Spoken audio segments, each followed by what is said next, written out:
আসসালামু আলাইকুম রহমতুল্লাহি ওবরকাতুহ। সম্মানিত দর্শক, ত্রয়োদশ জাতীয় সংসদ নির্বাচনে জামাতের নেতৃত্বে যে ১১ দলীয় জোট হয়েছিল, যে জোটের অন্যতম শরিক জামাত এবং এনসিপি, এ দুটো রাজনৈতিক দল নির্বাচনের মাঠে তারা যেভাবে বিজয়ী হওয়ার জন্য প্রত্যয় ব্যক্ত করেছিল এবং শতভাগ নিশ্চিত ছিল যে কোনো ছলে বলে কৌশলে ম্যাটিকুলাস ডিজাইন বলেন, ভোটের মাঠে প্রতিযোগিতা বলেন, তারাই ক্ষমতায় আসছে। এবং তারা যে আত্মবিশ্বাসী হয়ে পড়েছিল, সেই আত্মবিশ্বাসের মূলে তাদের ত্রিমাত্রিক নেগোসিয়েশন ছিল। তাদের সঙ্গে পশ্চিমা দুনিয়ার চমৎকার একটি সম্পর্ক গড়ে উঠেছিল। ইউরোপ এবং আমেরিকা তাদেরকে গ্রিন সিগন্যাল দিয়েছিল। ভারতের সঙ্গে তারা মোটামুটি একটা নিউট্রাল সম্পর্ক গড়ে তুলেছিল। চীন এবং পাকিস্তান, এই দুটো রাষ্ট্র তাদের সর্বশক্তি দিয়ে জামাতের যে ১১ দলীয় জোট তাদেরকে সহযোগিতা করেছিল। অধিকাংশ যারা নির্বাচন পরিচালনা করছিল, সেই নির্বাচন পরিচালকদের মধ্যে যাকে বলা হয় ডক্টর মোহাম্মদ ইউনূস এবং অন্যান্য যারা উপদেষ্টা আছেন, তাদের একটা বিরাট অংশ জামাত এবং এনসিপির পক্ষে ছিল। বিপক্ষে যে কারা ছিল সেটা তখনও পর্যন্ত বোঝা যায়নি। কিন্তু নির্বাচনের ঠিক একদিন দুদিন আগে সম্ভবত দিল্লির সঙ্গে বিএনপির একটা ভালো নেগোসিয়েশন হয়ে যায় এবং যে কোনো কারণে হোক শেখ হাসিনা তার নেতাকর্মীদেরকে বিএনপির পক্ষে ভোট দেওয়ার জন্য গোপনে গোপনে তলে তলে গুপ্তভাবে নির্দেশনা জারি করে। ফলে ভোটের মাঠে যাকে বলা একটা অস্বাভাবিক যে ফলাফল, সেটা আমরা দেখতে পাই। আমরা যারা রাজনীতির বিশ্লেষক ছিলাম, আমরা ধরে নিয়েছিলাম যে আওয়ামী লীগ এই নির্বাচনে অংশগ্রহণ করছে না এবং তারা শেখ হাসিনা যেভাবে প্রথম দিকে বলছিলেন যে যেহেতু নৌকা নেই, নো বোট নো ভোট, আমাদের ভোটাররা ভোট কেন্দ্রে যাবে না। তো তাই যদি হয় তাহলে আমরা ধরে নিয়েছিলাম যে সাকুল্যে সেই 2024, 2018 কিংবা 2014 সনে যে ভোটার উপস্থিতি হয়েছিল তার চেয়ে 5 থেকে 6% ভোট আরও কম কালেক্ট হবে। বাকি ভোট কালেকশনের জন্য তাদেরকে মূলত সিল পিটাতে হবে এবং এটা ছিল একটা জেনারেল ম্যাথমেটিক্স। কিন্তু বাস্তবে দেখা গেল যে না, আমরা যে প্রেডিক্ট করেছিলাম সেটা আওয়ামী লীগের সিদ্ধান্তের কারণে উল্টে যায়।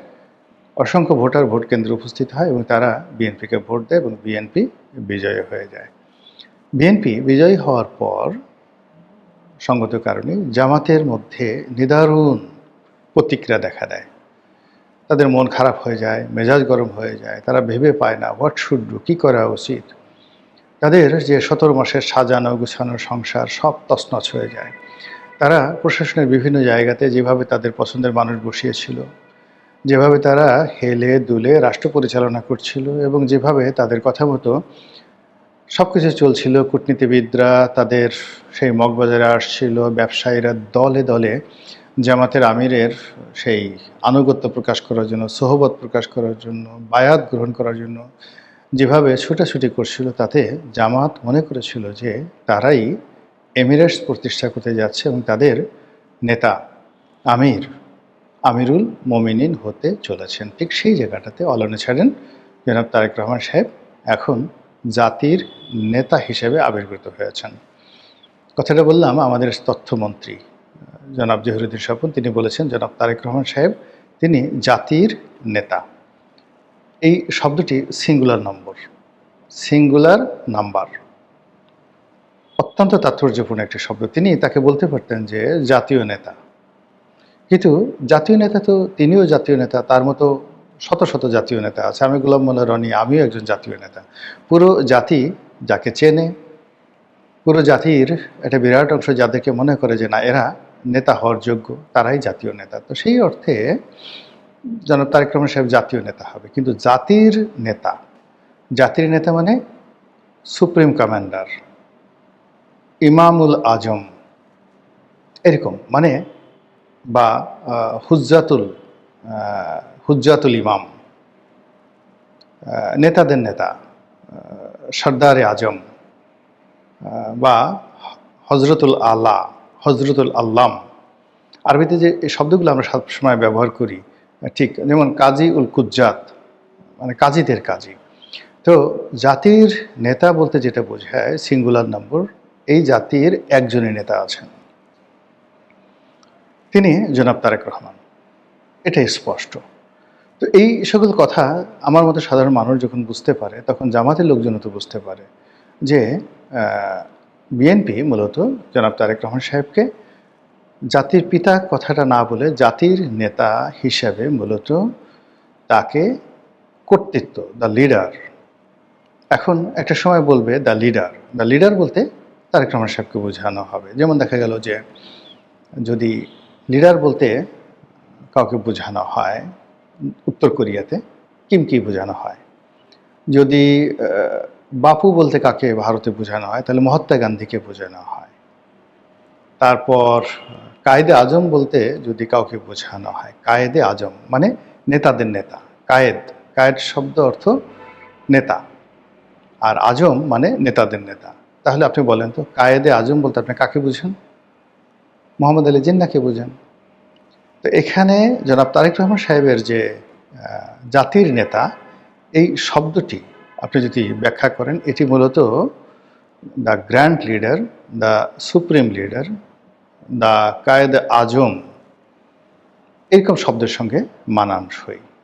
তো এই জিনিসগুলো বিএনপি করছে, খুব কৌশলে করছে। তাদের মধ্যেও তো অনেক বুদ্ধিমান লোক আছে, বুদ্ধিশুদ্ধি আছে। তারা জানে যে কি করে ন্যারেটিভ তৈরি করে তাদের নেতাকে একেবারে সম্মান, মর্যাদা, ক্ষমতার কেন্দ্রে, সুপ্রিম পর্যায়ে পৌঁছে দেওয়া যায়। তো এই জিনিসগুলো তারা করছেন।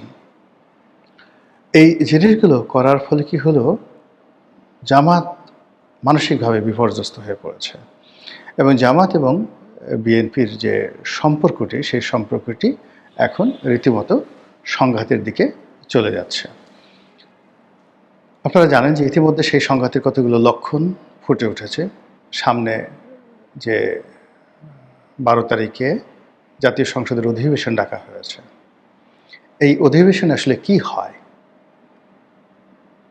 কে কিভাবে আচরণ করে, জামাত সেখানে কিভাবে অংশগ্রহণ করে, তারপর সেই অধিবেশনের মধ্যে উচ্চকক্ষ, নিম্নকক্ষ, জুলাই সনদ এবং জুলাই সনদ পাশ করার জন্য বিশেষ যে শপথ নেওয়ার কথা ছিল জুলাই চার্টারে, এ সকল বিষয় নিয়ে সেখানে কি হবে না হবে এটা নিয়ে জাতি এখন দ্বিধা বিভক্ত। তবে আমি যতটা আন্দাজ করতে পারি, সে আন্দাজ হলো যে জামাতকে আপনি 78টা সিট বলেন আর 38টি সিট বলেন, ডাজ নট ম্যাটার, এখনো পর্যন্ত জামাতের যে সংঘবদ্ধ শক্তি রয়েছে টেকনাফ থেকে তেঁতুলিয়া পর্যন্ত, এখনো পর্যন্ত যে কোনো জায়গাতে একটা মব করার যে ক্ষমতা জামাতের আছে, এটার 100 ভাগের 1 ভাগ ক্ষমতা বিএনপির নেই। বিএনপির যেটা আছে সেটার ব্যাপক জনপ্রিয়তা, আর সাম্প্রতিক সময় যে রাষ্ট্র ক্ষমতা বিএনপি পেয়েছে, এই রাষ্ট্র ক্ষমতার উপরও কিন্তু একছত্র কর্তৃত্ব তার স্থাপিত হয়নি। আমরা স্পষ্টভাবে বলে দিতে পারি টু দি পয়েন্টে, নাম ধরে ধরে, প্রধানমন্ত্রীর কার্যালয়ে কয়জন জামাতের লোক আছে, প্রধানমন্ত্রীর আশেপাশে কয়জন জামাতের লোক আছে, মানে আমি যাদের নাম বলতে পারি তাদের বাইরে আরও অনেক বহু সংখ্যক আছে। তাহলে বোঝার চেষ্টা করুন যে জামাত কোথায় কোথায় ঢুকে গেছে।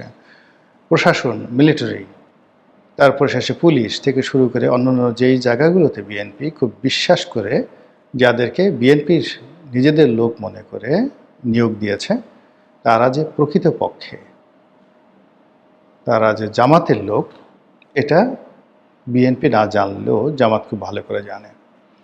এবং এই যে আমরা বাংলাতে একটা শব্দ ব্যবহার করি আদতে, মানে অনেকে এটা ভুল করেন। আদতে বলতে অনেকে মনে করেন আসলে, অরিজিনালি, কিন্তু ঘটনাটা তা না। আদতে মানে আদিকালে, কোনো এক সময়, ওয়ান্স আপন এ টাইম।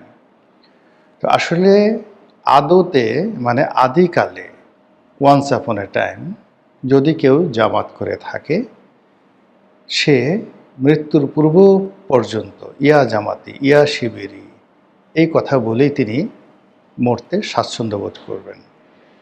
কাজেই আদিকালের জামাত, আদিকালে জামাতের প্রতি যারা অনুরক্ত, তারা সবাই ঘুরে ফিরে জামাতের দিকে যাবেন এবং জামাত সেই জিনিসটি জানে। ফলে এখন বিএনপির লোকজন যে লম্ফ দিচ্ছেন, ঝম্পট দিচ্ছেন, কথা বলছেন, হুমকি দিচ্ছেন, ধামকি দিচ্ছেন, এটি দেখে জামাত মুচকি হাসছে যে আমরা যখনই টিপ দেব, যখনই আমাদের রিসেট বাটনে চাপ দেওয়া হবে, যখন আমরা চাইবো এবং ডাকবো আয় আয় আয় আমাদের দিকে চলে আয়, অমনি তারা সব কিছু ছেড়ে দিয়ে নারায়ে তাকবীর, আল্লাহু আকবার, দাড়িপাল্লা জিন্দাবাদ বলে ছুটে চলে আসবে।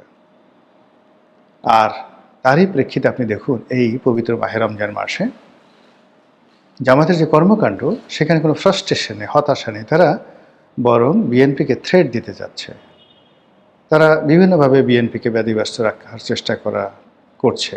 তারা বলছে বিএনপি ক্ষমতায় এসছে ইলেকশন ইঞ্জিনিয়ারিংয়ের মাধ্যমে, তাদের বিজয়কে ছিনিয়ে নেওয়া হয়েছে, সূক্ষ্ম কারচুপির মাধ্যমে তারা এই কাজগুলো করেছে। বিএনপির বিরুদ্ধে তারা যে ন্যারেটিভ দেওয়ার চেষ্টা করেছে যে আমরা শেখ হাসিনাকে তাড়িয়েছি ভারতের আধিপত্যবাদের কারণে, কিন্তু এখন দেখা যাচ্ছে যে বর্তমান সরকার শেখ হাসিনার চাইতেও আরও বেশি ভারত প্রেমী হয়ে পড়েছে, মোদির আপনজন হয়ে পড়েছে। এখন তারা যেভাবে ভারতীয় দূতাবাসের লেজুর বৃত্তি করছে, যেভাবে ভারতীয় দূতাবাসকে প্রিভিলেজ দিচ্ছে, যেভাবে দিল্লির দিকে ছুটাফেরা করছে, এরপরে যেমন আমাদের যে স্বরাষ্ট্রমন্ত্রী, সেই স্বরাষ্ট্রমন্ত্রী তো তাকে জামাতের যারা লোকজন রয়েছে তারা উপাধি দিয়ে ফেলেছে, তাকে সবাই ডাকছে সালাউদ্দিন, কেউ বলছে দিল্লি সালাউদ্দিন, কেউ বলার চেষ্টা করছেন যে সে হলো শিলন সালাউদ্দিন। তিনি আসামের যে শিলন যে শহর, সেখানে তিনি ছিলেন, এই জন্য তার নাম হয়ে গেছে শিলন সালাউদ্দিন। তাহলে চিন্তা করুন যে আমাদের দেশে কুকথায় কিন্তু বাতাসের চেতে দ্রুত বেগে ছুটে।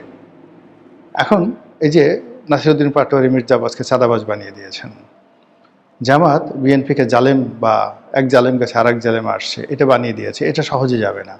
এখন সালাউদ্দিন সাহেব স্বরাষ্ট্রমন্ত্রী হয়েছেন, স্বরাষ্ট্রমন্ত্রী হওয়ার পর তার নামের সাথে যে তিনটি যে বিশেষণ জামাতের যারা লোকজন রয়েছে তাদের বট বাহিনী আলটিমেটলি সিল মেরে দিয়েছে, দিল্লি সালাউদ্দিন, সালাউদ্দিন, শিলং সালাউদ্দিন, এবং তিনি স্বরাষ্ট্র মন্ত্রণালয়ে আছেন। ফলে এই স্বরাষ্ট্র মন্ত্রণালয় থেকে তিনি যত ভালো কাজ করারই চেষ্টা করেন না কেন, ওই ট্যাগের কারণে তিনি মানসিকভাবে বিপর্যস্ত হয়ে পড়বেন। তো যেটা বলছিলাম যে এখন জামাত যেটা চাচ্ছে, যে কোনো মূল্যে জুলাই সনদে যেভাবে স্বাক্ষর করা হয়েছে, এমনকি বিএনপি যে বিষয়গুলোতে নোট অফ ডিসেন্ট দিয়েছে, সেই বিষয়গুলো আন্দোলনের মাধ্যমে, লড়াইয়ের মাধ্যমে বিএনপিকে চাপের মধ্যে ফেলে সেই বিষয়গুলো আদায় করে নেওয়া, এবং সেই কাজগুলো তারা করে যাচ্ছে। এবং রোজার মাসে আমরা দেখলাম, যেমন বিএনপি এখন বলছে যে সংবিধানে এই জিনিস নেই। তো জামাতের আমির মিয়া গোলাম পারওয়ার তিনি বলছেন যে আরে আপনি সংবিধানের কথা বলছেন, সংবিধান অনুযায়ী যদি আপনি ধরেন তাহলে তো সংবিধান অনুযায়ী শেখ হাসিনা প্রধানমন্ত্রী, বৈধ প্রধানমন্ত্রী, তাহলে আপনি আছেন কেন? যদি আপনি সংবিধানকে মানেন তাহলে তো ডক্টর মোহাম্মদ ইউনূসের সরকারই অবৈধ, আর নির্বাচন কমিশন অবৈধ, আর সেই নির্বাচন কমিশন আর সেই অবৈধ সরকার যদি একটা অবৈধ নির্বাচনের মাধ্যমে আপনাদেরকে নির্বাচিত করে থাকে, আপনাদেরই তো মিয়া বৈধতা নাই। কী সমস্ত কথাবার্তা বলেন সংবিধান নিয়ে? কাজেই যে বিপ্লব হয়েছে, বিপ্লবের আদর্শ তুলে ধরুন, যে গণ অভ্যুত্থান হয়েছে সেই গণ অভ্যুত্থানের যে আদর্শ, নীতি, চাহিদা, এগুলো পূর্ণ করুন। আর মুনাফিকি করবেন না, যে সকল কথা হয়েছে সেই সকল কথা রক্ষা করুন, ওয়াদা রক্ষা করুন, ওয়াদার বরখেলাপ করবেন না, আদারওয়াইজ আমরা যা করার তাই করব। কি করবেন তারা?